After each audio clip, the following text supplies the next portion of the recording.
Howdy, and welcome to the Texas Bucket List, the show dedicated to everything under the sun that you can soak up right here in the Lone Star State. My name is Shane McAuliffe, and this season we start things off by showcasing some of the biggest boys and lovely ladies of professional wrestling.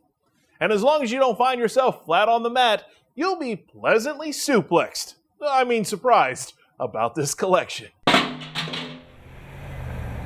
In the middle of downtown Wichita Falls, in the building affectionately known as Big Blue, you'll find a class dedicated to crushing your opponents.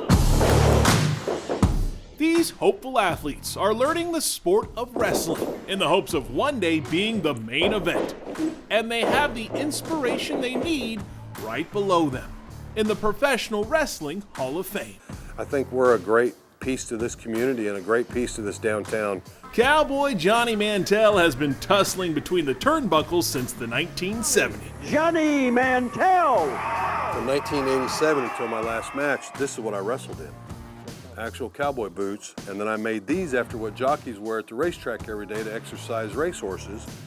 Those went down over my knee as a legging. Known as the pride of Montague County, Johnny is now the president of the Pro Wrestling Hall of Fame. My first pair of boots that his dad made for me, I was there and he drew my foot on a piece of paper, and he made them like a glove. He's the caretaker of over 100 years of wrestling history. But back in the day, he put the 3 count on some of the biggest stars. And I wrestled Andre the Giant, Lou Fez, Gene Kaninsky, Pedro Morales, Victor Rivera, Stan Stasiak, Piper, all the Von Erich boys. I just was been so very, very blessed in this business to get to do what I got to do. From some of the earliest wrestlers to the progression and popularity of the sport, you'll be surprised by some of the facts you find at this faction that includes everyone. Did you know Abraham Lincoln was a professional wrestler? No. There you go. Well, 407 years. There you go. A lot of these guys were my idols, so to see this, it's impressive, really impressive. Al Farad has also made his mark on the mat. I wrestled him right in one of his last matches, George Steele, actually. Taking this trip down memory lane, Man, this is awesome, dude. means a lot. I'm like in heaven right now. Man, it's nostalgic to be able to look around and see all these different people that I've worked with. And not even people I worked with, people that I grew up watching. They want to come in and see some of the outfits the guys wore, and everything in this building is ring-worn attire. And then the pictures and the history, that's what they really want to come in and see. Each year, the Hall inducts a handful of wrestlers. You'll find baby faces and heels, legends and lore. It's something we need to keep the history alive and tell that story, and I know that with a lot of these living legends in here, they feel the same way. They want their story to be told from now on.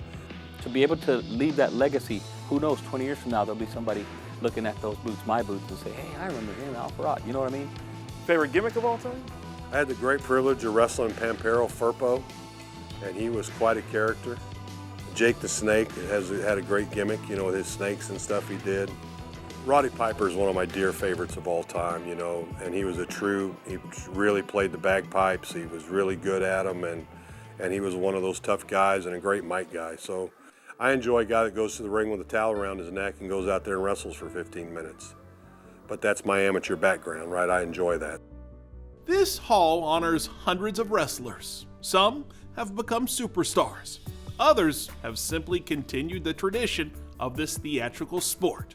But all of them have made sacrifices.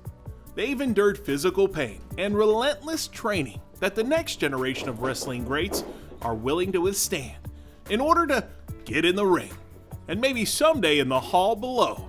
That keeps them motivated. We believe we have the right kids in this North Texas area to create champions. I think these kids upstairs now have the perfect opportunity to learn professional wrestling from its roots on up. Whether you're an avid fan or a closet fan, you have some connection to professional wrestling. And I think when you walk through these halls here, you're going to find somebody in that connection in your mind that you're going to relate to from your childhood or your youth or some time you spent with a family member. And I think that's what's so important about this hall. And I honestly believe that we're becoming a bucket list for a lot of people. The champ is here. Champion of burgers, at least.